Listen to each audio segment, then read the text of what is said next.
Alors, pour une première vidéo filmée avec mon appareil photo, là j'ai un mauvais éclairage. J'ai quand même fait attention d'avoir l'éclairage qui venait sur ma gauche, puisque je suis droitier de cette façon. Je n'ai pas l'ombre de ma main sur mon dessin. Par contre, on voit pas très bien, parce que c'est pas suffisant comme éclairage. Alors là, je me suis lancé dans un dessin d'une petite Maya assise. D'ailleurs, à l'instant où je dessine cette jambe, je ne sais pas qu'il va s'agir de Maya. Je le déciderai après en faisant les cheveux. Donc là, je place toutes les parties du corps en volume. Je fais des pièces qui sont articulables en volume 3D, par transparence aussi.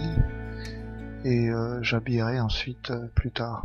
Ça me permet de savoir les proportions, de choisir la gestuelle, comme mes membres sont articulables et déplaçables. Je les connais, je connais leur volume et leur taille. Je peux facilement les bouger. Et là, je fais toujours une croix sur le visage, vous l'avez remarqué, pour pouvoir centrer les nez et bien centrer les yeux. Et puis, on a toujours tendance à dessiner les yeux trop haut dans la surface du visage et ça donne des personnages qui n'ont pas assez de cortex frontal et qui ont l'air un peu stupides. Donc c'est important de placer la hauteur des yeux à peu près à la moitié de la hauteur totale du visage. Ça paraît beaucoup, mais la moitié c'est pas mal. Ça fait des personnages intelligents. Donc là je fais une petite oreille pour différencier les filles des garçons. La taille de l'oreille est déterminante, pareil pour le nez, il est tout petit, les oreilles sont toutes petites, les mains sont fines avec des doigts pointus alors que les garçons ont des doigts plus épais et qui se finissent carrés. Et le crâne des filles est un peu plus arrondi que le crâne des hommes. Ça m'est venu d'un documentaire archéologique qui disait qu'il reconnaissait les crânes des hommes et des femmes parce que celui des femmes serait un peu plus arrondi. Alors je me suis dit, ah tiens, voilà un signe que je peux utiliser dans mes dessins pour bien différencier les filles des garçons. Comme ils ont tous la tête carrée, c'est pas si facile. Il y a la coupe de cheveux, la taille des oreilles, la taille du nez, la taille tout court. On voit qu'elles ont les hanches bien marquées, les filles, la ceinture un peu plus haute par rapport au nombril que les garçons. Et elles ont une taille de guêpe, on va dire, alors que les garçons, c'est un rectangle, tout droit. Là, j'ai un petit peu marqué la taille davantage. Donc, une fois mes volumes bien informés, je fais les détails, je place les vêtements par-dessus les formes, je mets un peu d'amplitude dans les vêtements, je décide des plis, comment ils vont être. Je mets aussi à mes tubes des formes musculaires, dans les avant-bras, je sais quelle forme ajouter pour mettre les muscles. Et puis voilà, les petits bracelets de Maya, double bracelet, ce qui donne une Maya du tome, au moins du tome 2 ou du tome 3, je sais plus, mais pas du tome 1 en tout cas. Quand elle est revenue elle-même d'être allée voir Silofaya et qu'elle a les vêtements qui sont changés de couleur et des bracelets différents.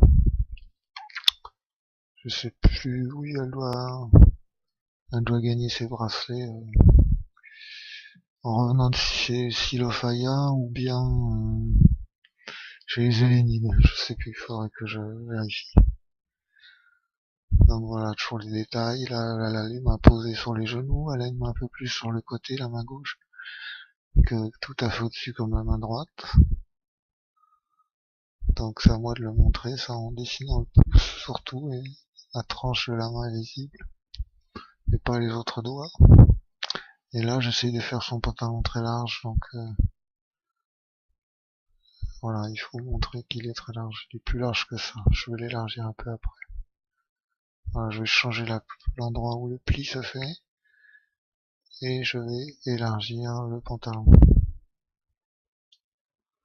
et marquer les plis. Bon là ça vous donne un peu le tournis parce que comme mon appareil photo c'est ma femme qui le tenait, elle était en face de moi, c'était pas vertical et un peu incliné donc c'est un peu comme si on regardait au plafond, ça fait bizarre. Mais bon, évidemment, on fera mieux pour les prochaines fois. On va peut-être simplement acheter un trépied, ça sera très bien. On peut faire des films de 10 minutes. Alors des passages de 10 minutes en 10 minutes, on aura de quoi faire des grands dessins élaborés, expliquer les techniques utilisées, comment on procède. Et puis évidemment, on fera penser à l'éclairage. Parce que là, c'est un peu tristoun, cet éclairage-là.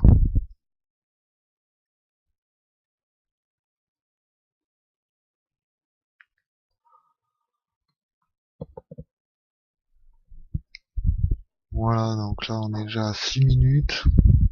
Il reste plus grand chose, hein, mais ça passe vite quand on regarde un dessin se faire. J'aurais pu mettre en accéléré légèrement d'ailleurs. Là, je fais des ombres que je mets d'habitude à la couleur, parce que ça donne le relief. Toujours les ombres sous les arcades. Je fais très souvent venir la lumière de la droite, en haut à droite. Et donc c'est toujours le côté des personnages qui est à notre gauche, l'observateur qui est dans l'ombre. Ça donne le relief.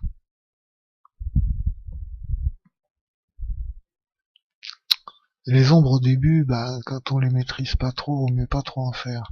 Évidemment, il faut en faire pour s'exercer, apprendre à le faire et voir comment ça donne. Mais souvent, on sait pas trop comment les placer. Il faut que ce soit homogène, qu'elles soient toutes du même côté. Si possible, qu'elles se rejoignent toutes, qu'il n'y ait pas des morceaux dans l'ombre.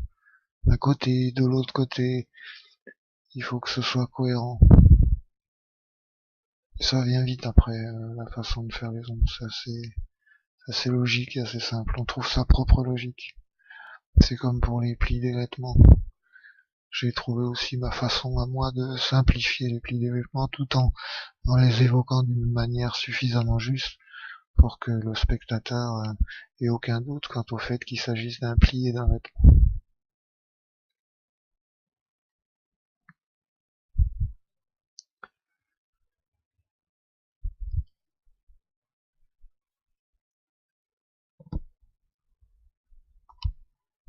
Voilà, là en plus je me dépêche un peu, hein, parce que je sais qu'il reste plus beaucoup de temps.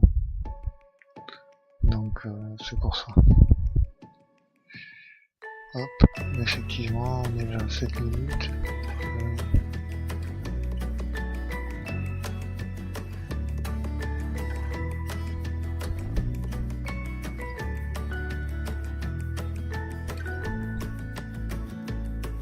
Je pense pas que cette vidéo méritera d'être mise en ligne, encore que ça peut toujours se faire, mais voilà. J'aimerais mieux qu'elle file pas le tournis comme ça, parce que là elle est en pente, elle est penchée comme si on regardait au plafond. C'est pas forcément agréable.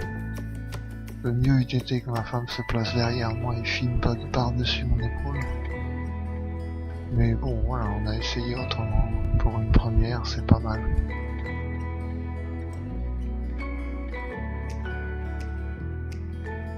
Des petits papillons, parce que donc elle est dans la prairie, hein, là, s'ils sont un rocher, il y a du lichen dessus, on peut voir. Donc ça pourrait être sur l'île aux tortues avec des petits papillons bleus comme ça, et des odeurs. Mais avec ces bracelets là, logiquement c'est pas sur l'île aux tortues.